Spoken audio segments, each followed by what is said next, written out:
Everyone, welcome to beat the street.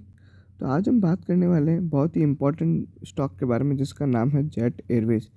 इस video में हम आपको जेट एयरवेज से बारे में कुछ ऐसी चीज़ें बताएंगे जो आपने कभी नहीं जानी होंगी और कभी आपको पता भी नहीं पड़ेंगी। ठीक है, ये जो वेबसाइट है ये beatthestreet.wordpress.com, ये हमारी एक्सक्लूसिव ब्लॉग वेबसाइट है जहाँ पे हम लोग हमारे रिसर्च पब्लिश करते हैं। अगर आप ऐसे रिसर्च और ब्लॉग देखना चाहते हैं तो हमारे चैनल में आके उसका जो लिंक इन डिस्क्रिप्शन दे रखा है उस पर जाके आप सब्सक्राइब ज़रूर कर सकते हैं।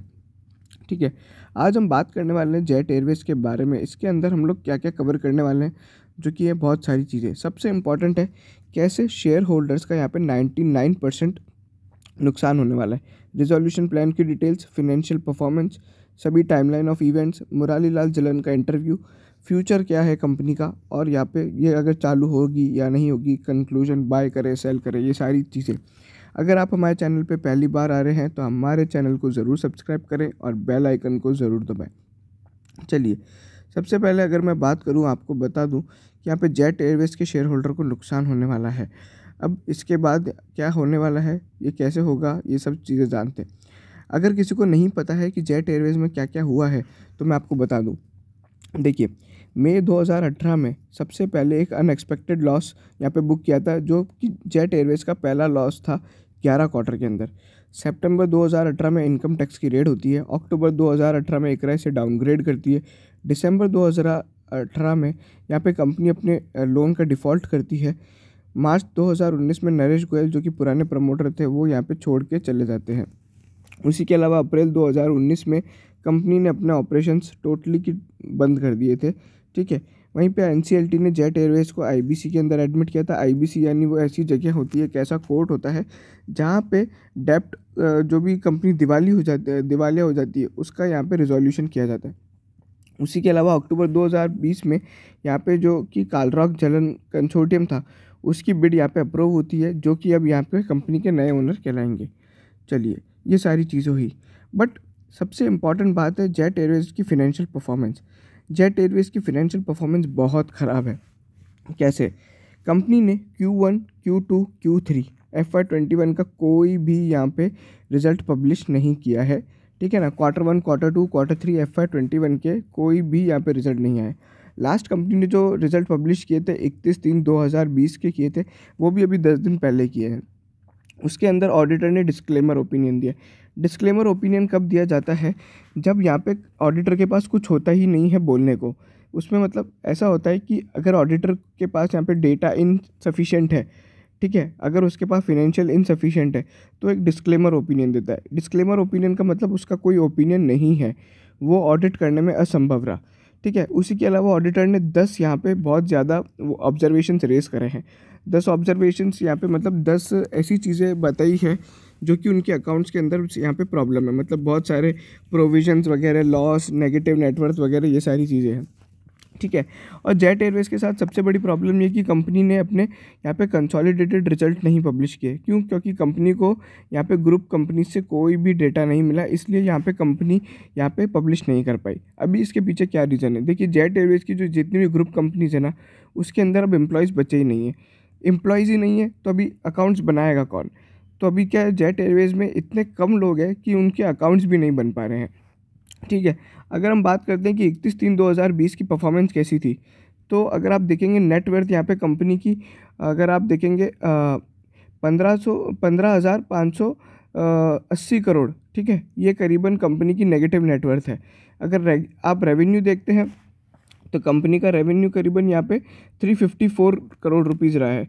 वहीं पे अगर हम देखें कंपनी के एक्सपेंसेस कितने थे, तो 2,24,687 करोड़ 2,468 करोड़ कंपनी के एक्सपेंसेस रहे। नेट प्रॉफिट की जगह यहाँ पे कंपनी ने नेट लॉस बुक किया है, जो कि है 2480 करोड़ के लगभग। कंपनी का EPS 250 करोड़ है।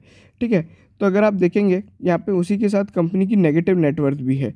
ठीक है, नेटवर्थ आपने देखा कि नेगेटिव है, एक्सपेंसेस ज़्यादा है, रेवेन्यू कम है। ठीक है, तो इस कारण से आप समझेंगे कि यहाँ पे क्या हो रहा है। वहीं पे ऑडिटर ने यहाँ पे जो ऑब्जर्वेशन रेज किए वो काफ़ी ज़्यादा भयानक है। मतलब उनमें इतनी सारी बातें हैं कि अकाउंट्स यहाँ पे इतनी प्रॉब्लम में है, इतने सारे यहाँ पे झमेले हैं और घपले हैं कि ऑडिट हो भी नहीं पाया, ना उसके अकाउंट्स बन पाए हैं। तो इस तरीके से आप समझ सकते हैं कि जेट एयरवेज के अंदर कितनी ज़्यादा प्रॉब्लम है। रिजोल्यूशन की प्लान की बात करें तो 1180 करोड़ रुपए में करीबन कंपनी को खरीदा जा रहा है जालन द्वारा। ये केवल 8% अमाउंट है, जो कि मतलब टोटल जो बिड अमाउंट था वो अगर हम देखेंगे वो 1183 करोड़ रुपीज़ है। बट जो कंपनी के एडमिटेड ड्यूज़ थे, जो मतलब कंपनी पे लोन था, वो करीबन 15,000 करोड़ था। मतलब 15,000 करोड़ के लिए केवल 1180 करोड़ रुपए दे रहे हैं। रिकवरी केवल 8% की हो रही है लैंडर्स को। तो आप समझिए, अगर लैंडर्स ही यहाँ पे 8% कमा रहे हैं, केवल 8% पैसा रिकवर कर रहे हैं, तो इक्विटी शेयर होल्डर्स को कुछ भी नहीं मिलेगा। ये मैं वापस आपको बहुत डिटेल में बताऊंगा, ठीक है। अगर हम देखें अभी जो कंपनी का मार्केट कैपिटलाइजेशन है वो करीबन 1540 करोड़ है, ठीक है। 1540 करोड़ है, आप BSE पे जाके देख सकते हैं, ठीक है। और अभी जो पैसा दिया जा रहा है ऑनर द्वारा वो है 1180 करोड़। तो ऑलरेडी ये जो पैसा है, आप जो भाव देख रहे हैं शेयर प्राइस, वो ऑलरेडी 23% ज़्यादा है, क्योंकि वो जो नया ओनर है वो तो 1180 करोड़ ही दे रहा है, और अभी कंपनी का मार्केट कैप जा चुका है 1540 करोड़। मतलब ऑलरेडी ये जो चीज़ है ये ओवर वैल्यू हो चुकी है, ठीक है। अभी अगर हम बात करते हैं यहाँ पे कंपनी को क्या क्या किस किस को कितना मिलेगा, तो मैं आपको बताता हूँ। देखो, फाइनेंशियल क्रेडिटर है उनको 1010 करोड़ रुपए मिलेंगे, वहीं पे ऑपरेशनल क्रेडिटर को 9 करोड़ मिलेंगे, एम्प्लॉयज़ और वर्कमैन को 113 करोड़ रुपए मिलेंगे, और कॉन्टीजेंसी एंड फंड के नाम पे 51 करोड़ रुपए रखे जाएंगे। टोटल इस तरीके से 1180 करोड़ का ये बाइफर्केशन किया गया है। सबसे इम्पॉर्टेंट बात, इसमें क्या क्या चीज़ें हैं। जो 1180 करोड़ रुपए ना वो एक साथ नहीं दिया जाएगा, वो अपफ्रंट पेमेंट नहीं है, वो कंपनी जेट एयरवेज से कमा के देने वाली है अगले 5 साल में। वहीं पर अगर हम देखें कंसोर्टियम जो कि क्या करने वाली है, वो 51% इतिहाद का स्टेक खरीदेगी इंटरमाइल्स में, जो जेट एयरवेज की एक सब्सिडरी है, और उसी के अलावा अनदर 41.5% स्टेक खरीदेगी रिजोल्यूशन प्लान के थ्रू। तो ये सारी चीज़ें। बट अभी जो जेट एयरवेज के शेयर होल्डर्स 99% अपनी वेल्थ कैसे गंवाएंगे ये हम जानते हैं। देखो, अभी मैं आपको सिंपल एकदम सादी भाषा में समझा देता हूँ। अभी जो आप जेट एयरवेज का शेयर होल्डिंग पैटर्न है ना, वो कुछ ऐसा दिखता है, ठीक है। नरेश गोयल का स्टेक इतना है, इतिहाड का इतना है, पब्लिक यानी आपका इतना है, कंसोर्टियम का कुछ नहीं है, फाइनेंशियल क्रेडिटर्स का इतना है, एम्प्लॉयज़ का इतना है, ठीक है। लेकिन उस रिजोल्यूशन प्लान जो कि अप्रूव किया गया है अभी COC द्वारा, और जिसका NCLT में अप्रूवल पेंडिंग है, उसमें जो स्टेक मिलेगा, मतलब जो नई एंटिटी होगी, जो जिसके अंदर ओनर कालरक और जालन होंगे, तो उसके अंदर जो स्टेक है वो इतना होगा, ठीक है। ये प्रपोज स्टेक वो है। अब आप देखो, नरेश गोयल का स्टेक 0, इतिहाड का स्टेक 0 कर दिया जाएगा। मतलब उनका जो 25% स्टेक है ना, उनको कुछ नहीं मिलने वाला, क्योंकि लैंडर को ही 8% मिलने वाला है, ठीक है। तो इन शेयर होल्डर को तो कुछ भी नहीं मिलेगा, बिल्कुल 0, कुछ भी नहीं मिलेगा। इनका जो 25% स्टेक है सीधा 0 कर दिया जाएगा, ठीक है। अभी अगर हम देखें तो पब्लिक को कितना मिल रहा है, तो अगर हम देखेंगे पब्लिक का जो 25% स्टेक है ना, वो सीधा 0.21% स्टेक हो जाएगा, ठीक है। कंसोर्टियम का स्टेक कितना होगा, 90%, और जो फाइनेंशियल क्रेडिटर्स है उनका स्टेक होगा यहाँ पे कंपनी के अंदर करीबन 9.5%। अब देखिए ऐसा क्यों होता है और क्या पीछे इसके रीज़न है। अभी सबसे इंपॉर्टेंट है, हमको बात करनी है पब्लिक के बारे में। पब्लिक का स्टेक यहाँ पे बहुत कम हो रहा है, 25% से यहाँ पे 0.21% हो रहा है। इसका मतलब क्या हुआ, अगर मान लीजिए आपके पास 10,000 शेयर है, ठीक है, तो जो नई कंपनी के अंदर आपके पास कितने शेयर होंगे, केवल 84 शेयर। मतलब आपके जो बचे हुए जो शेयर्स हैं ना, जितने भी करीबन 9,926 शेयर हैं, वो सीधे के सीधे आपके यहाँ पे कैंसिल कर दिए जाएंगे और बिल्कुल ख़त्म कर दिए जाएंगे।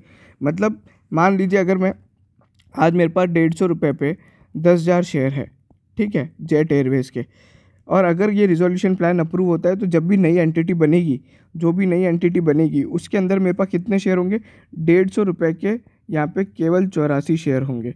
ये एकदम सादी गणित है, ये मैं नहीं बता रहा हूँ, ये रिजोल्यूशन प्लान में लिखा हुआ है, ठीक है ना। उसमें अगर आप जाके देखेंगे ना, हम लोग आर्टिकल भी शेयर करेंगे डिस्क्रिप्शन के अंदर, जहाँ पे आप देखेंगे पब्लिक का जो शेयर होल्डिंग पैटर्न है 25% से 0.21% हो गया है, ठीक है। तो ये सारी चीज़ें, इस कारण से आप अगर आप देखेंगे तो आपकी 99% वेल्थ है ना ख़त्म हो जाएगी। इसलिए मैं बोलता हूँ जेट एयरवेज से दूर रहो। और अभी ये कैसे होगा, क्यों होगा, देखो ये इसलिए होता है कि जो नया कालरक और जालन है उसको मेजॉरिटी स्टेक देने के लिए करना पड़ता है, और इसलिए जो एग्जिस्टिंग कैपिटल है उसे रिड्यूस किया जाता है, और है ना नए शेयर्स यहाँ पे इशू किए जाते हैं नए ओनर को। और इसको बोलते हैं रिडक्शन, एक्सटिंग्विशमेंट और dilution of equity existing shares. और ये ऐसा पहले नहीं हो रहा है, पहली बार किसी कंपनी में नहीं हो रहा है कि 25% से डायरेक्ट आपके जो शेयर कम करके 0.21 हो रहा है। ये ऐसा पहली बार नहीं हो रहा है। रुचि सोया के केस में हुआ था, हर 100 शेयर पे केवल 1 शेयर मिला था, ठीक है ना। उसी के साथ अगर हम बात करें अभी जो DHFL का केस चल रहा है, DHFL में तो पिरामल ने बोला है कि हम लोग डीलिस्ट कर देंगे और राइट ऑफ कर देंगे, ठीक है। तो रुचि सोया और DHFL एक ऐसे केस है जहाँ पे ऐसा हुआ है। उसके अलावा सभी बहुत सारी कंपनियां हैं, जितनी भी IBC की कंपनीज होती है उसमें शेयर होल्डर्स को प्रॉब्लम ही होती है, ठीक है। उसी के बाद अगर हम बात करें, आप पूछेंगे कि भाई शेयर होल्डर अभी क्या करें और यहाँ पे शेयर प्राइस क्यों भाग रही है, क्योंकि अगर 99% वेल्थ यहाँ पे ख़त्म होने वाली है तो शेयर प्राइस क्यों भाग रही है। देखो ये एकदम टेक्निकल रीज़न है। क्या है ना, क्योंकि हाई वॉल्यूम्स है तो उसके साथ बुल मार्केट भी है, और जो मुरारी लाल जलन है उनने इंटरव्यू भी काफ़ी अच्छा दिया था और पॉजिटिव इंटरव्यू था, तो उस कारण से स्टॉक में तेज़ी दिख रही है। बट क्या है ना कि ये जो 99% वाली बात है ये किसी को पता ही नहीं है और लोग बाग ध्यान ही नहीं देते। और मोस्टली आप देखेंगे तो जेट एयरवेज़ के अंदर रिटेल शेयर होल्डर फंसा हुआ है, तो वो ये सारी चीज़ें समझने में असक्षम होता है। इसलिए हम लोग है ना हमारे वीडियो के थ्रू आके बता रहे हैं कि ये सब चीज़ें आप जानिए। और ऐसा पहले भी नहीं, पहली बार तो हो नहीं रहा है, तो मतलब जेट एयरवेज़ में ज़रूर होगा। तो ये सारी चीज़ों के कारण लोगों को पता ही नहीं कि जेट एयरवेज़ में इतनी बड़ी प्रॉब्लम भी हो सकती है, खासकर के रिटेल शेयर होल्डर्स को। तो इस कारण से यहाँ पे स्टॉक से दूर रहना बहुत ज़रूरी है। अभी अगर हम बात करते हैं जो मुरारी लाल जलन है, जो कंपनी के नए ओनर है, उनका क्या कहना है और क्या क्या इंटरव्यू के उनके हाइलाइट्स है। देखिए, अगले 4 से 6 महीने में चालू करने का प्लान है। वहीं पे अगर हम बात करते हैं इंटरनेशनल ऑपरेशंस कब चालू होंगे, तो ईयर एंड पे चालू होंगे।